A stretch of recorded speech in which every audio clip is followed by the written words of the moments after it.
बेवकूफ लड़की, इतनी गरम चाय देके मेरे मुंह जलाना चाहती है, मेरी जबान जलाना चाहती है तू। मालकिन चाय तो गरम ही देते हैं ना। तेरी उस चाय की वजह से ना इतनी प्रॉब्लम हुई है मुझे, जानती भी है तू। इतनी गरम चाय देने की क्या जरूरत थी, मेरी जबान जलाना चाहती थी तू। तुम्हें पता भी है तुम्हारे इस गरम चाय के चक्कर में मेरे जो मुंह में छाले हुए हैं ना, उसकी दवाई तुम्हारे पूरे महीने भर की कमाई से भी ज्यादा है। उसके पैसे क्या तुम दोनों बहनें दोगी? बड़ी तो बड़ी भी ऐसी, छोटी भी ऐसी, काम धंधा कुछ करती नहीं है, बस यहाँ पे मुफ्त की रोटियां तोड़ने आ जाती हैं। माँ को बीमार करके छोड़ा हुआ है और खुद आ जाती है यहाँ पे। तुम्हारी माँ बीमार है ना, इसलिए मुझे तुम दोनों हफ्तों को झेलना पड़ रहा है, वरना मैं तुम दोनों को ना कब का अपने घर से धक्के मार के बाहर निकाल चुकी होती। अब क्यों मार लियो मेरी दीदी को? ओह, तो इस छोटी के मुंह में भी जबान है, पाव भर की है नहीं और जबान देखो कितनी चला रही है। क्यों ना मारू तेरी बहन को? ऐसे कौन से गुल खिला दिया इसने जो इसकी आरती उतारू बिठा के? काम तो इससे होता है नहीं, जब भी कुछ बोलो तो मैडम ये नहीं होगा, मैडम वो नहीं होगा, आके यहाँ पसर जाती है। सिर्फ आधे से ज्यादा काम तो मुझे खुद ही करने पड़ रहे हैं। तुम दोनों का यहाँ आने का क्या फायदा? अगर मेरी चलती ना तो तुम दोनों को काम से निकाल चुकी होती मैं। लेकिन तुम्हारी माँ भी तो है ना, उसने हमसे इतना कर्ज लिया हुआ है, वो भी तो पूरा करना है तुम्हें। अब उसका कर्ज उसकी ये बेटियां ही तो भुगतेंगी ना, हम थोड़ी ना भुगतेंगे। चल परी, इन गरीब लोगों के मुंह लग के फायदा नहीं है, आजा।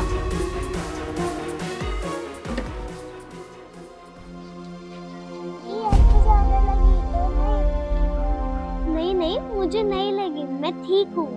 दीदी आप परेशान मत हो।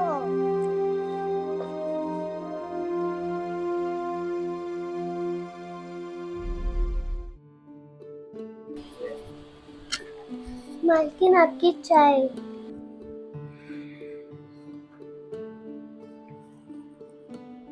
जा, अब क्या सर पे खड़ी रहेगी मेरे? रुक, क्या है ये? ऐसी चाय कौन बनाता है? मैडम आपने तो बोला था ठंडी चाय देना। ठंडी चाय बनाने के लिए बोला था, तो इसका मतलब क्या तू मेरे लिए बर्फ उठा के ले आएगी? जब से तुम्हारी माँ बीमार हुई है ना, तब से तुम दोनों ने मेरा जीना हराम कर रखा है। आधे से ज्यादा काम मुझे करना पड़ता है और तुम दोनों बैठ के मेरी शक्लें ताड़ती हो। काम तो कुछ करती नहीं हो, ऊपर से मेरे लिए काम बढ़ाती जाती हो। अब मैं कैसे पीऊं ये चाय? इस चाय को ना तू पकड़ और दोबारा मेरे लिए ढंग की चाय बना के ला, गरम, यूं नहीं कि मेरा मुंह जल जाए। मालकिन मैं इसको गरम करके लेके आती हूँ।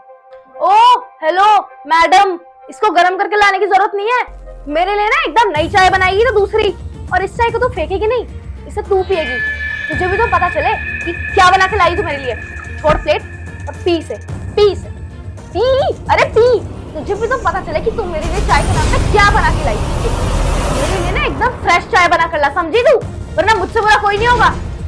और रुक, ये प्लेट कौन लेके जाएगी? तेरी माँ लेके जा इसको।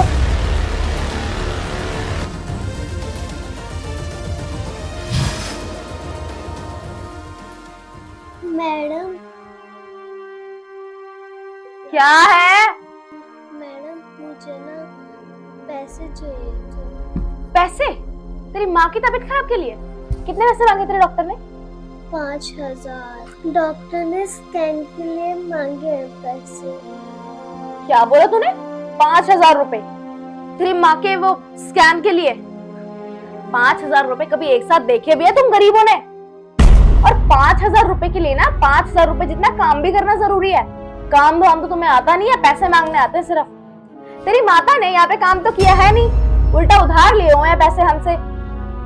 पिछला उधार तो तुमसे भरा जाता है नहीं, ऊपर से और पैसे मांगने आ जाते हो। मेरी बात कान खोल के सुन ले, तेरी वो माँ मरती है तो मर जाए, मेरे को कोई फर्क नहीं पड़ता। तुम लोगों ने जो मुझसे कर्ज पे पैसा लिया हुआ है ना, उस पैसे को भरने के लिए चाहे तू घिसे या तेरी छोटी बहन घिसे या फिर तेरी वो माँ घिसे, मैं तुम लोगों से अपना पैसा वापस लेके रहूंगी। अब ना अपनी ये गंदी शक्ल उठा और निकल जा यहाँ से। काम पे ध्यान दे, समझी? कोई पैसे नहीं है, चलेगा?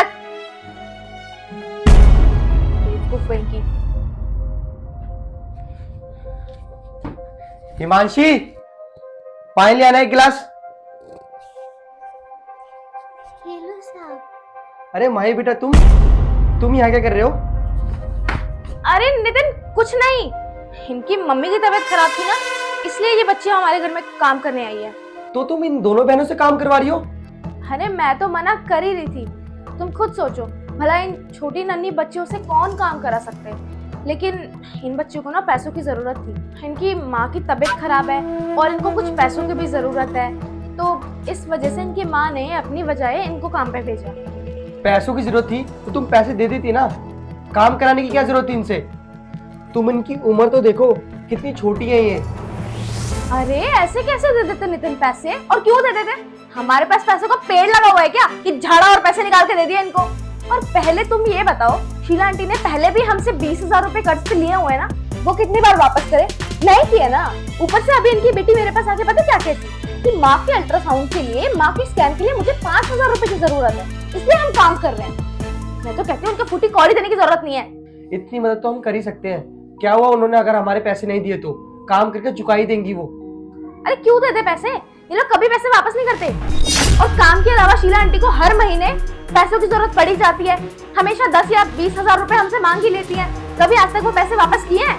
जब वो पैसे वापस नहीं किए तो अब कौन सा हमारे पैसे वापस कर देंगी? मैं इन गरीब लोगों को ना बहुत अच्छी तरह से जानती हूँ। ये नीच लोग ना पैसे कभी वापस नहीं करते। चुप हो जाओ हिमांशी, तुम्हें पता भी है शीला आंटी ने हमारे लिए कितना कुछ किया है। अगर आज वो नहीं होती तो हमारी नताशा आज इतनी बड़ी होती क्या? उन्होंने उसको बचपन से संभाला है, और अगर वो नहीं होती तो हम उसको संभाल पाते क्या? जब जब हमारे बच्चों को हमारी जरूरत होती थी तब तो हम तो वहां होते नहीं थे, पर शीला आंटी वहां होती थी। आज हमारी नताशा 10 साल की हो गई है और बचपन से लेकर अभी तक वही उसे रख रही है, उसकी देखभाल कर रही है, उसके सारे काम करती है। शीला आंटी हमारे घर में काम करने वाली नहीं, हमारे घर का एक सदस्य बन चुकी है, और हम अपने घर के मेंबर के लिए इतना तो कर ही सकते हैं।